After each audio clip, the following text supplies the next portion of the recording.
Looking at conditioning for our caterpillar, you're going to get into your crucifix. From there, you're going to have a hand by your head and you're going to have a hand by your stomach.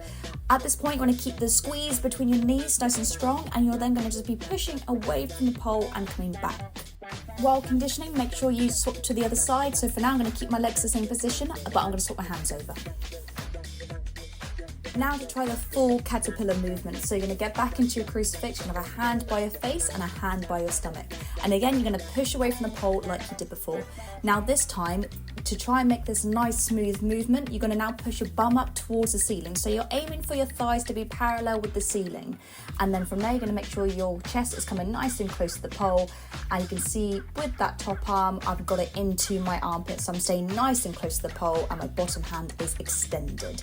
And at this point, you can then just slide down towards the pole so you're back into your crucifix. When performing a caterpillar, you want to do this 2 or 3 times.